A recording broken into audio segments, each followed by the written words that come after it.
We have a special guest in studio today, Troy Rike from TRIKE Sports Cards. He is a increasingly popular YouTuber. You probably have seen some of his YouTube videos before when he's buying collections or doing educational behind the scenes videos or going to card shows. His videos have really caught a lot of momentum, and we're going to talk today about how he has become so successful at content creation and how the landscape of content creation in the sports card hobby has changed over the last few years. But we're also going to talk about the other side of his business, which is selling sports cards. He jumped into the sports card game full time a few years ago, and we're going to understand how he buys and sells sports cards and also learn a little bit more about his background going from being a professional basketball player into being full-time in the sports card world. So please welcome Troy to the Geoff Wilson Show.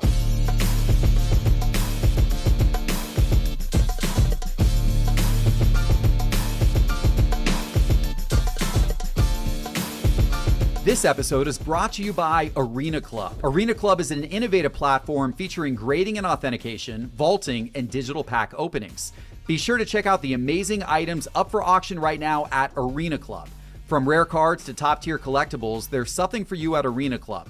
Download the Arena Club app today by searching Arena Club in the App Store on your phone, and then use promo code SCI for 10% off your first purchase of cards at Arena Club. Troy, welcome to the show and welcome to Cards HQ. Awesome. Yeah, thanks for having me. I'm excited. Super excited to dig in with you today. Your YouTube channel seems like it has gained a lot of momentum over the course of the last year. I know you've been doing this for a few years, and I want to hear about your background on all of this. But I'll start right off and ask, what do you think is it that has caused the swing up in momentum where you're getting like really strong viewership now on a lot of your videos? Yeah, I mean, it's a couple things, but I would say it's kind of quite simple. It's just planning. That's been the biggest thing for me, really being more strategic with the content. But I think probably a more fun way of putting that is just trying to do different things. You know what I mean? Like we've done some of the experiments and stuff kind of similar to what Teapot and Market Movers are doing. But I just kind of was like, all right, I love doing the card show vlogs and stuff like that. But I was like, all right, what else can we do that maybe there's not as much of out there content wise? And since I started being more exploratory with that, things have really taken off. Yeah. And I've noticed some variety. I watched your video of the kind of your behind the scenes setup of how you run your sports card business. I thought that was informative. You know, there's a lot of people out there who I think are fascinated by the idea of like, oh, I'd kind of like to do sports cards, you know, like, and what's that really like? And you, in that video, you kind of showed them behind the scenes. You showed them how your operation for scanning cards and listing cards on eBay and, filming content and that kind of thing. You did the video where you talked about your revenue from the year, how much money you made, flipping sports cards, how much money you made on YouTube.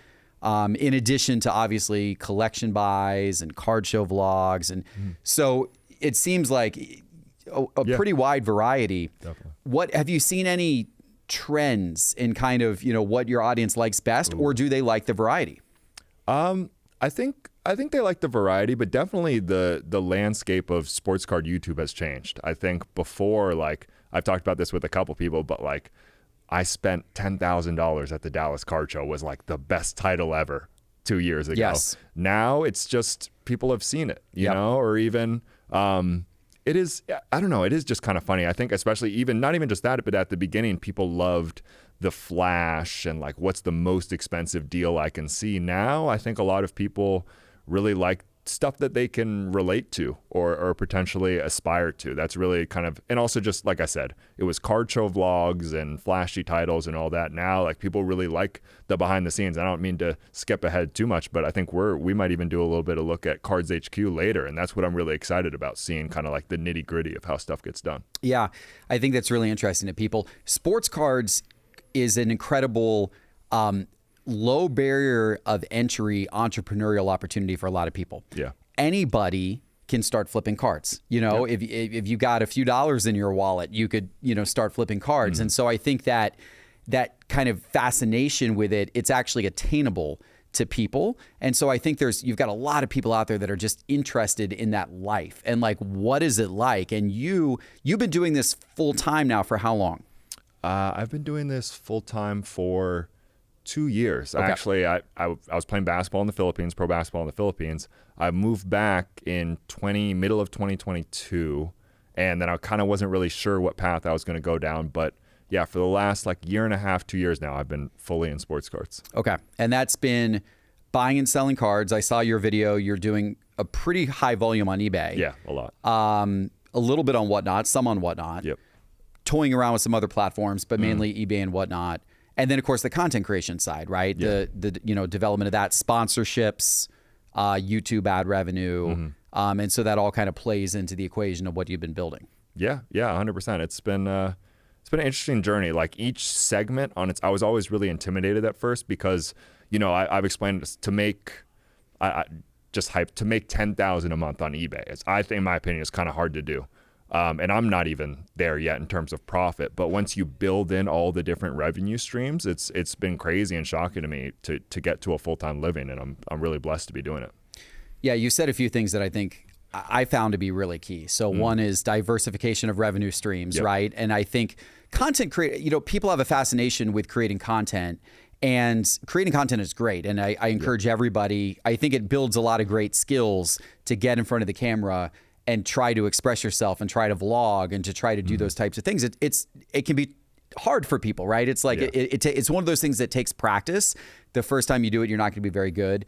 With a lot of practice, you get a lot more natural and the shows get more watchable. I mean, if you go back and watch the early episodes of Sports Card Investor, they were like, completely dry and dreadful to watch. Same with mine. I can't watch it. It's literally painful. But for my own episodes. But by doing that, by doing that repeatedly and sticking with it, it helped you build to now where you've got, very watchable episodes and great edits and you're very comfortable in front of camera.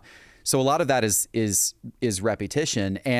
But the challenge that content creators have, that I think a lot of people in this space have that build content, is how do you actually make money from the content? Because if you're doing content without a plan to really make money from it, it's a hobby. It's a fine hobby, but it's never going to become anything more than a hobby for you, right? So if you want to do what you did, which is actually become full-time in this, you've got to have diverse sources of revenue, some of which are content, some of which are beyond content. Like in your case, it's selling cards. But even within content, you've got to have diverse sources of revenue. You can't just live off of YouTube ad revenue alone. And you and I both know this. You shared your numbers. The YouTube ad revenue numbers, I think, are a lot smaller than what most people think that they would be. So you've got to go get sponsorships and you've got to go get affiliate deals and look for other opportunities to be able to maximize the revenue that you're getting from your videos. Yeah, 100%. I mean, that was my struggle. I kind of like quit in a sense. I never stopped making content, but I was like, okay, I think I was at maybe even like 10,000 subscribers at the time. For the sports card niche, that's actually pretty good. But I was looking at my YouTube AdSense and I'm like, man, I can't live off this. So I was like, all right, I'll go get a full-time job. But then once I started going and doing those other things and being more creative, like you kind of said, once you add the small pieces of the pie, it's crazy what it can turn into. Yeah, and if you get a lot of pieces of the pie together, and repetition and longevity is such a big deal because it does build upon itself too. It's like it's a little bit of a snowball effect. You got to start pushing that ball and you got to start building that ball. But over time, the more work you put into your content, the more your content then becomes established, the more your audience then grows. And then every time you put out a new video, it's going to do a little bit better and a little bit better and a little bit better because the overall audience is starting to get bigger.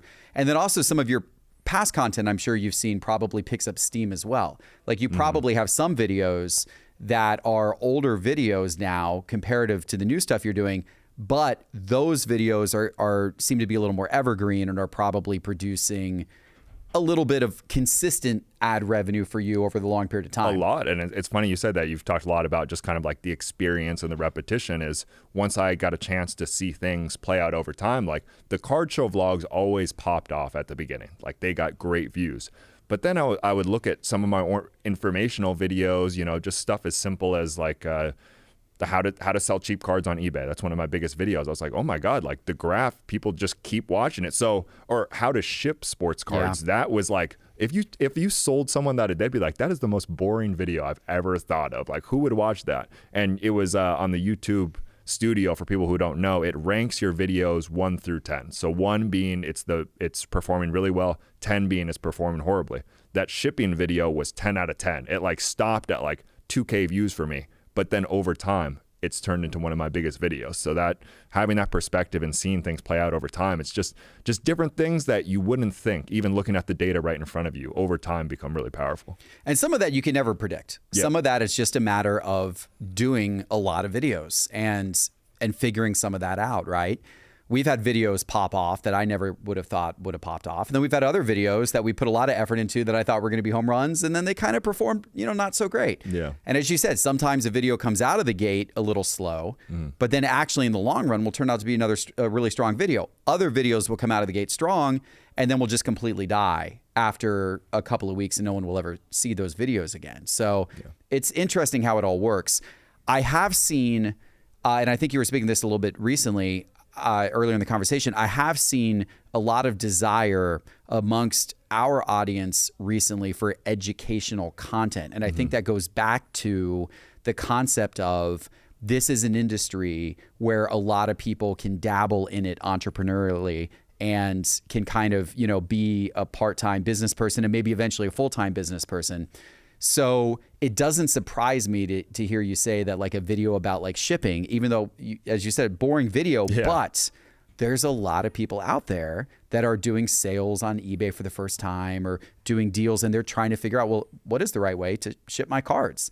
It's good information. No matter how boring it is, I think you put good information together and it resonates with the audience over time. For sure. And I don't want to get like too inside baseball content creation here, but like, when you're making content, you have to think about it like a business. What is your value proposition? And I've had a lot of people come, they'll go, oh, people will love to watch it. I'm like, because you're entertaining? I'm like, you might be, but that's, this is a way different stratosphere. But like people watch like a Logan Paul, super charismatic, entertaining, but that's it's tough to compete with, or even just the production quality that you guys hear. And obviously you're great on camera and everyone here, it is tough to compete with that. But if you're bringing people real value, education-wise, even if it's, like the shipping or when people just set up their iPhone, and if you're providing people value, you don't need fancy edits. You don't need music. You don't need anything. If people can learn from you, your videos are going to get views. I think that's great advice. Yeah. And I think anyone out there thinking about getting into the content game, you just gave them a really good nugget as to where to start. You can, if you're providing value, you don't have to have all the fancy stuff, right? Exactly. I think that's great. All right, let's step back a second and learn a little bit more kind of about your background, getting into all of this to begin with. So you mentioned being a basketball player, right? Tell us about that. Yeah, it's crazy. I mean, that's a whole podcast in itself, like going through my whole basketball career, but I'll try to keep it short. I grew up in San Francisco, California. Went through high school. I was lucky enough to play basketball at Wake Forest for 4 years in North Carolina. I mean, that was a crazy experience. Once again, got the chance to play with John Collins, a former Atlanta Hawk, was my teammate. Yeah, we miss him here in Atlanta. You know what? He had a good thing going with Trae Young for a couple of years there. He's a great player, and actually I'm a Golden State Warriors fan, and I think he would actually be a great fit over there. So maybe we can get him off the Utah Jazz. But got to play pickup with Chris Paul and Tim Duncan, who were like my idols growing up. But that was great. And then I was always like very much basketball. I was never like a great basketball player. I didn't play much at Wake Forest. I really was on like a corporate path. I really wanted to work at LinkedIn. That was like my job, to move back to San Francisco, being at one of these tech companies. Long story short, it didn't work out. I got a call from the Philippines national team coach, and he's like, do you want to play in a couple tournaments with us out here? So I went over there. A bunch of crazy stuff happened. I don't know if you've ever seen the Australia-Philippines fight. Have you ever seen clips of that?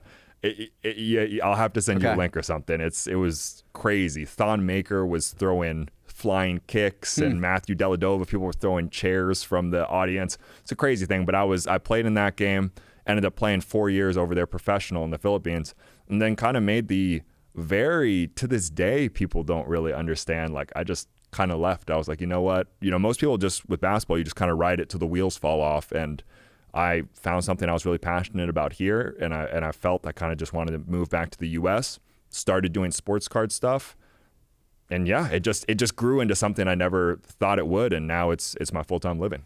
When you came back to the U.S., was that in 2022, you said? Yes, correct. And did you come back with the idea that you were going to do sports card stuff from the get, or did you come back looking for another job and doing that on the side?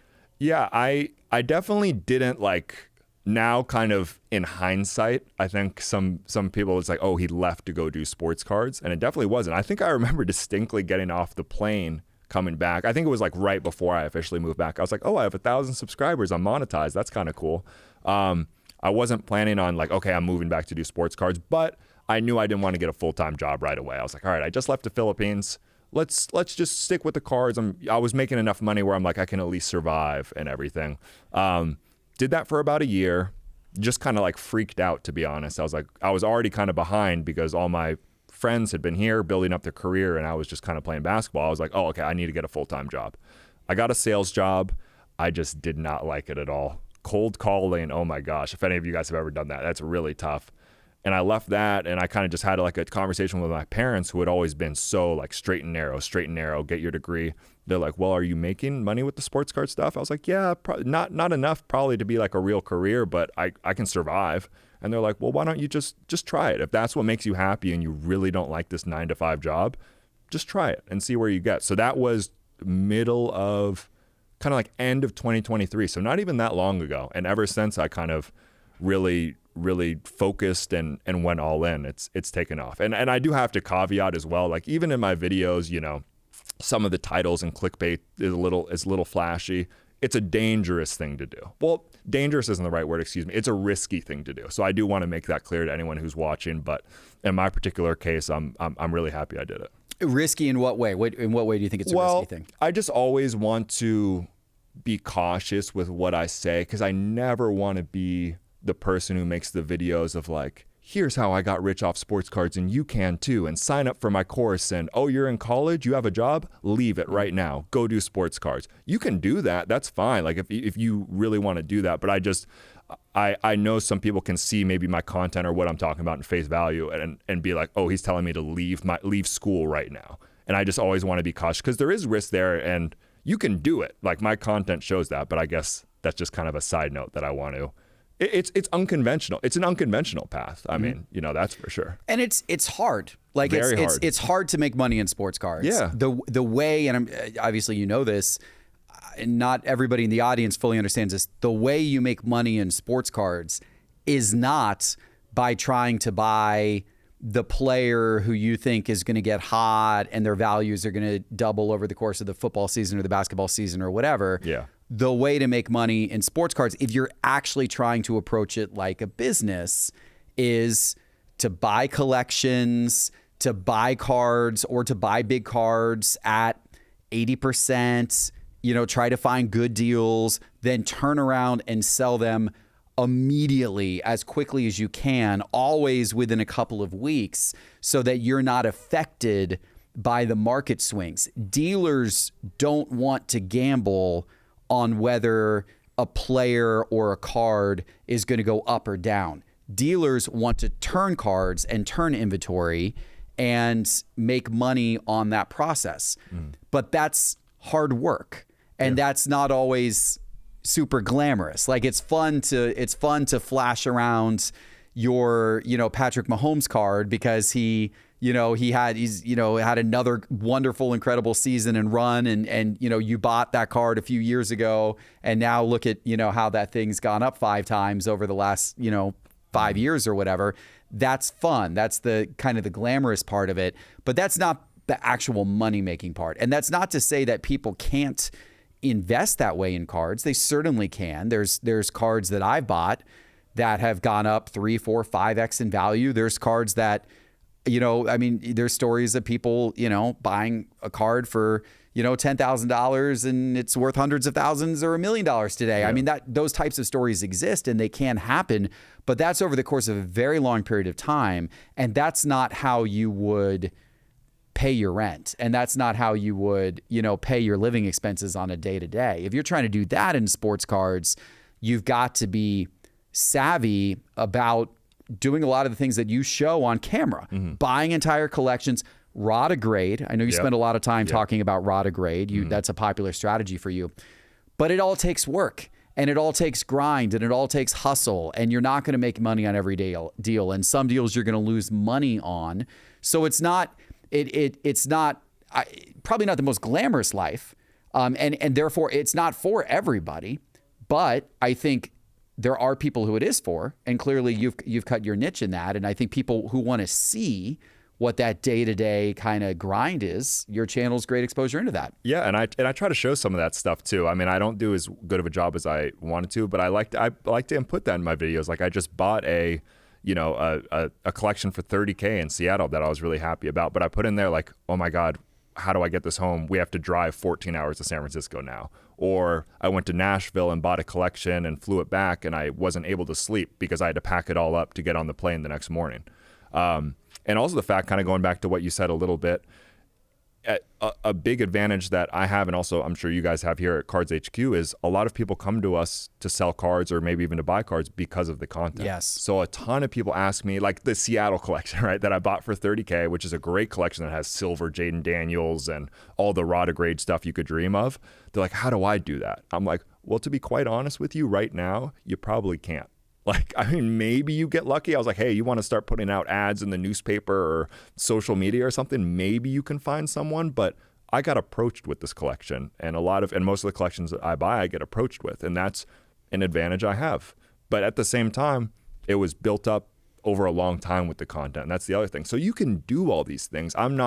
You can get to the position where people reach out to you, but I made no money for like 3 years. And now I'm lucky enough that people reach out. And yeah, man, it'd be tough. If I had no kind of those incoming leads, to call it, it would be tough. It'd be very tough.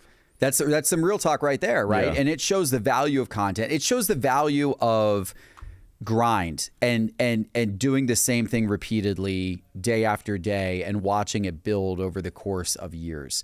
So many people will try content. They'll dip their toes in. They'll get real active on it for a couple of weeks or a couple of months. And then they'll get a little discouraged because, it's a slow grind. And then maybe they'll give up.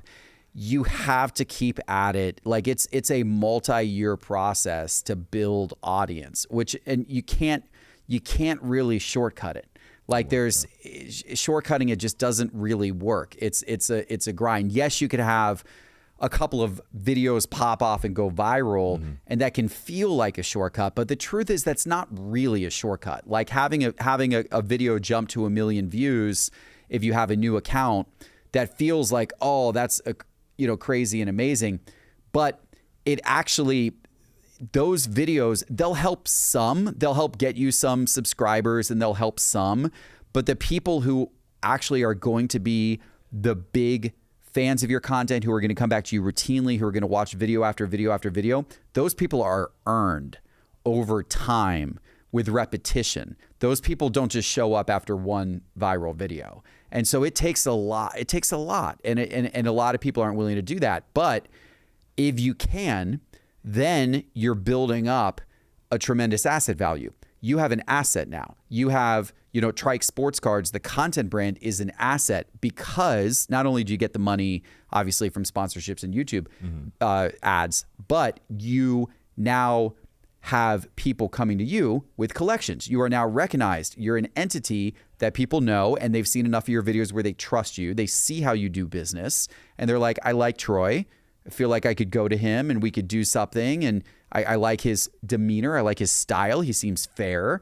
You've got an asset. That asset of that content presence can now pay you dividends for years and years and years to come, no matter what what angle you ultimately go in the industry. And so I'm very much a believer in the power of content. I mean, quite honestly, obviously, if Sports Card Investor never was a thing, there would never be Cards HQ, ever. There's no way. There's no way we could open up a shop of this size, of this magnitude, with this level of investment, unless I had the content brand that then gave me the confidence, because I knew I had a base to market Cards HQ to. Without that base, I never could have done this, right? So that the content base helped propel this and make this possible. And so that's really important. But as you said, it's not like you flip a switch and start making content tomorrow.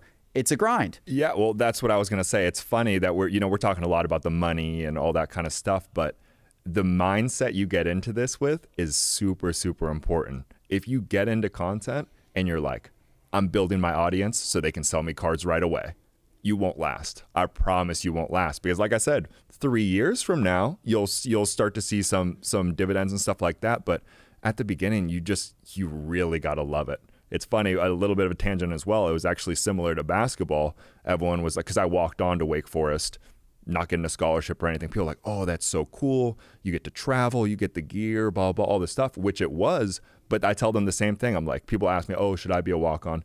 You're not going to last as well if you're in it for the gear or any type of other things.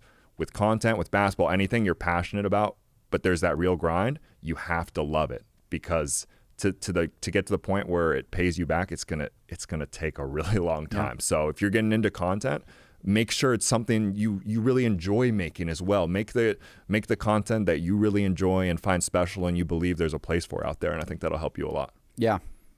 I good advice. So you've been full-time at this for a couple of years. Yeah. You've got the sports card business that you're continuing to grow on eBay and on whatnot. You've got the content that you're continuing to grow. And I wanted to touch on one thing you said earlier on the content side. Yeah. I think you're right that what people watch changes and evolves over time. Mm-hmm. Having a content channel, you have to remain entrepreneurial, and you have to remain in touch with your audience, and you have to be willing to change your content makeup, because you are right. Like, what people liked a few years ago, what was novel to people a few years ago isn't necessarily novel to people today. So what they're going to watch and want to consume from a content standpoint is kind of an ever-changing, ever-evolving thing. Yeah, it's almost like the card market too. Yeah. It's funny, speaking of old, videos that I don't like watching, sometimes, a lot of people, I'll go back and watch my old videos and people recommended buying Prism base. Sure. And you get ripped to shreds. Can you believe you recommended buying? I don't even know who at the time. I'll pick on you a little bit right here for a second. Like Lonzo Ball. Oh my God, I can't believe it. But at the time, buying Prism base PSA 10s was the smartest thing to do, because that's what people wanted to invest in. I remember I had a Brandon Ingram Cornerstones RPA, like a really nice patch that today people would love, but I wasn't able to flip it quick enough because they didn't have like constant comps. So some people weren't willing to pay me. If I had just bought a Brandon Ingram Prism PSA 10, I would have made a lot more money. So it's just like cards. You have to adapt, and it's always going to be different what people are looking for. Yeah. I cringe a little bit when, like, some of the other YouTube creators who, attack me will pull clips up from like 4 years ago of something I said and like use it to attack me today. I'm like, dude, the market was so different 4 years ago. Yeah. It's changed so much, like what people were into back then and what was working back then and versus today. Completely different, game in many ways. And so you got to be able to adapt and evolve to that. And people see that, and they, things are different. So but that's good. That's good that you've, adapted your style. You're trying new forms of content constantly and, trying to figure out what works. So what's next for you? So we're sitting here at the beginning of 2025. You've had the success you've had for the last few years. As you're looking out towards the future, both from like a sports card sales side, a business side, and also from a content side, like, how do you see yourself continuing to grow and evolve this year? Yeah, I think I really just want to double down and focus on the content. The more and more I do it, I love making videos, and I love making videos I'm excited about. Like I'm going to Dublin to film a video. I'm going to the Dublin card show out there. Cool. And I guess I can put this out. Not that my channel's not important, but I'm going to kind of compare and contrast doing a local card show on a smaller budget versus flying overseas and then spending some more money. And like that idea to me, I'm like, oh, that's so cool. You know what I mean? Doing a kind of because that's the stuff I love, doing dollar boxes, going to a local show and really kind of grinding it out versus kind of a more flashy take on a card show. Like, maybe that's not a good idea that people won't end up enjoying, but me personally, I'm so excited to film it. just kind of big concepts, stuff like that really get me excited. And I think that's really where my effort's going to be. Like I want to grow. I love cards. I want to grow. I don't see myself like growing an eBay business is also just tough once you get to a certain point. I think I'm at the point where I do like, cause I do it all myself. I would need to hire someone or do some stuff to really kind of scale it up. So I really just want to focus on the content and have fun at the end of the day. I think this year people have already kind of seen it flip a little bit. Bigger videos, big ideas, but hopefully stuff that'll help people as well. I would suggest, I'll give you my one piece I of suggestion here. Given that that's the direction that you want to go, which I think makes a lot of sense, right? Yeah. You're having a lot of success with it. You do a good job with it. People engage with it. I think you really need to lean into the live selling, like whatnot. I think you need to lean into that a lot more, because that's the combo of the two. That's the bridge. When you're selling on eBay just on their standard listings, there's no connection between you, the content creator, and those eBay listings. They look like everybody else's listings. There's nothing to it that separates it or can make it different, can make it stand out, or can connect with people. But when it goes from you, the content creator, to you, the live personality on a Whatnot or an eBay Live or a Fanatics Live, and you're there and you're presenting and you're selling and you're doing all those things, that connection is like very, very real for people, because they're seeing you and then they're seeing you again, just on a different platform in a different capacity where you're actually selling. I know you did some Whatnot in this last year. Why is that not a bigger part of your mix yet? You know what? It's funny. You literally just like unlocked something in my brain. I'll be quite honest. It's because most of the time I lose money selling on Whatnot. Really? Yeah. Maybe it's something I'm doing wrong. Maybe it's just I'm selected. But I will say, especially for the vast majority of people, I think it is tough starting out on Whatnot. Sure. I really do think that. But I think I do need to flip my mindset, because it was something I was actually going to say earlier with the content is I used to look at each video as ROI on the video. And if I spent $200 making the video, a lot of times the AdSense would only be like $100, $80. I'm like, oh my God, that's so dumb, this, and that. But once you look at it from a long-term angle, if that video, like even I made a video, I think it might have been even the first one's Teapot. Saw I brought a 1-of-1 card to my friend who was playing basketball at the Olympics. I definitely did not break even making that video, but it was a video that people really enjoyed and opened a bunch of doors, like being here with you guys today. So with the Whatnot, I think that's what I need to do, instead of being like, I've been hesitant because I do make good money on eBay, and as of right now, I might make a little bit, but not as much on Whatnot. But it is the type of thing where I know if I grind and build the audience, it could turn into something that's really big there. Have you connected your YouTube videos with going live on Whatnot? Meaning, have you done a YouTube video where you buy out a collection? Like, let's take this collection you just bought in Seattle, and said in the video, hey guys, all the cards you just saw me pick up, I'm going to go live on Whatnot this Sunday night at 6 p.m. and I'm going to sell all these cards. Have you done that connection yet for your audience? Yeah. I've done some Whatnot, so I'm sponsored by Whatnot to do some of those integrations. Right. I'm sure you'll pop up my promo code or something here, but yeah, I've done that. Maybe it's the fact that I'm too transparent, because I'm like, I paid this, and this. Now come buy it. So maybe that's my issue. But you're right. That is the way to do it. I need to push that more, and I think the audience has grown. So if I do kind of integrate that more, I can get more people in the live streams. I think you're 100% right. Maybe it's the mix of cards. I don't know. We'll talk more about that. But we've seen a lot of success with that, at Cards HQ with what we're doing. And I just think it's just a good way to showcase your personality in like a different way. So I just think I think it's a good way to take advantage of your persona to versus like eBay, as I said, where the listings are just like there. This is a little more of like an interactive way to sell, but obviously you got to make money with it. You got to figure out how to make money with it, or it's it's not going to be sustainable long term. So we'll talk more about that. But I think I feel like that should be just a bigger part of your mix. If you're investing in content in that manner, I feel like figuring out a live selling way to like connect the content over, I feel like should be just a bigger part of your mix. That's just my 2 cents. And I really think it is the future of selling, and obviously you guys have leaned into that heavily over here. So regardless, it goes back to whether it's cards, content, you have to keep up with the times. Yeah. So that's it. My eBay's working for me right now.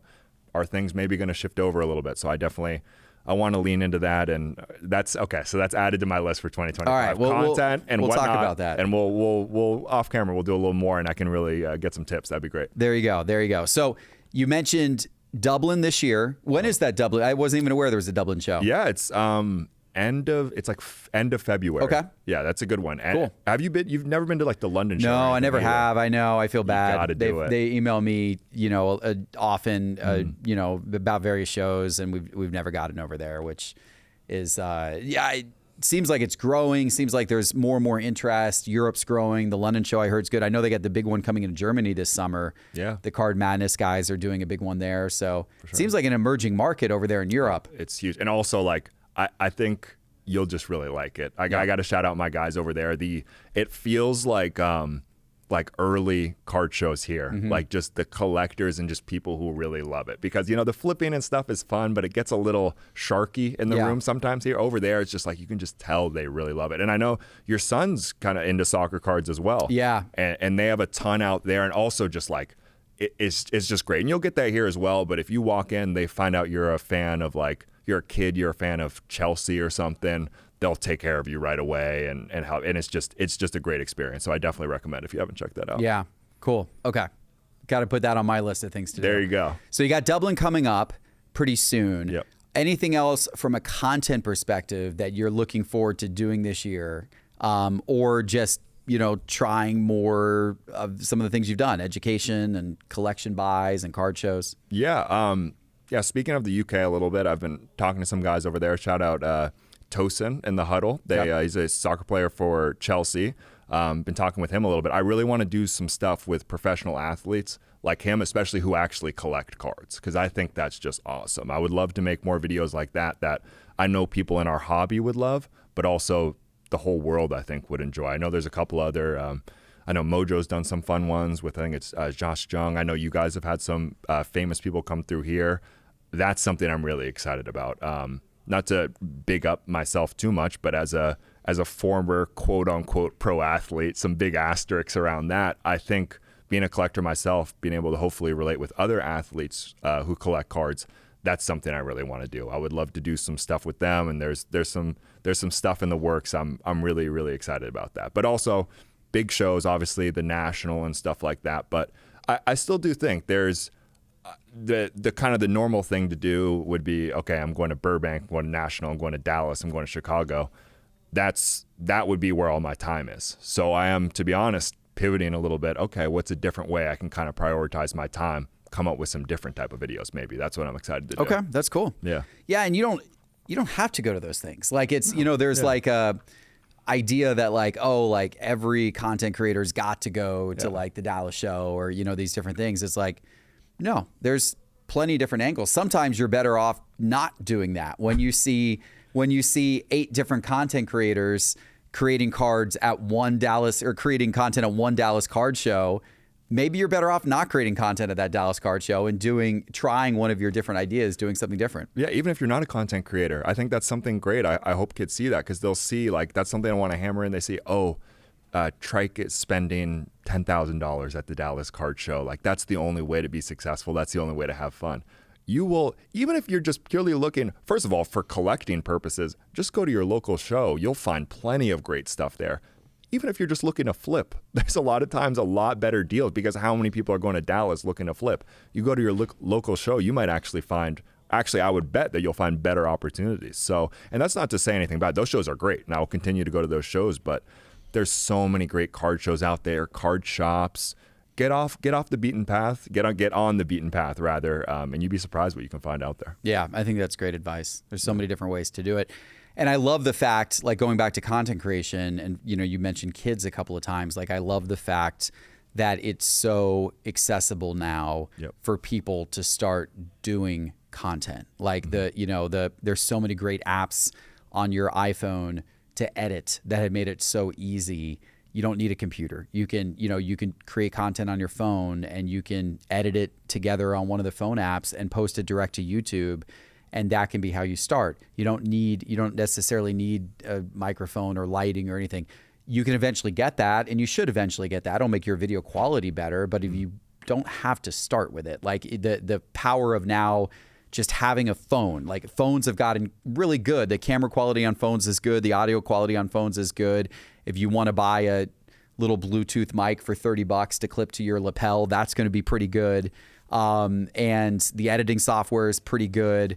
You can just do a lot and just get started, and it's free. Just start uploading to YouTube, start posting to Instagram, start putting reels on YouTube Shorts, start, TikTok's back alive for now. So start posting a TikTok. Like, those things are free to do. It just takes the time and the commitment and the consistency. And I would advise, don't bother doing it unless you're willing to commit to be consistent for a very long period of time. But if you're willing to do it, anyone can get started and just do it. And I think it's cool. This time, this moment that we are in society, in the history of the world, where right now is the moment where someone can pop out their phone and build a content empire. That was not possible 10 years ago.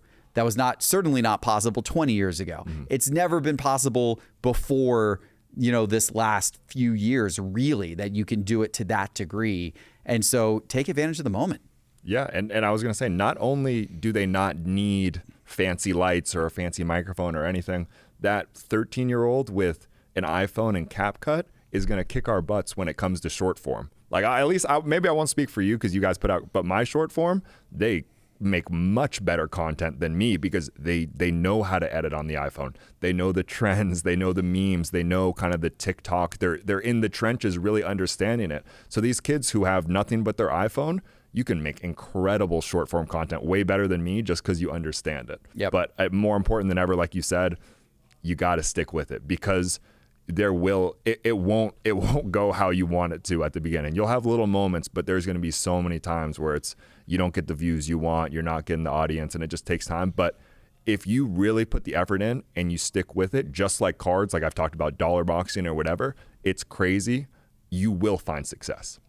If you stick with it, you will find success 100%. There you go. Good motivation for everybody out there listening. Good lessons that you've shared. All right, Troy. Well, this has been a lot of fun. I know we're about to go do a tour of Cards HQ for your channel for TRIKE Sports Cards. So we'll wrap this episode and do that. But thanks for coming on the show. Yeah, this was great. I'm really excited. I wish we could keep going. We'll have to do another one of this. Absolutely. And for everybody out there who may not currently be following you, let them know how to do that. Yeah, TRIKE Sports Cards on YouTube, TRIKE Cards on Instagram. Great place to find me. There you go. Awesome. All right. Thank you for coming on, Troy. And thank you out there for watching. And just a reminder, the full-length episodes of these Geoff Wilson shows are available on YouTube, on the channel, The Geoff Wilson Show. They're also available on Apple Podcasts and on Spotify. So make sure you are subscribed everywhere so you can listen to the show on the go. Thanks for watching. We'll see you soon with our next episode. Take care.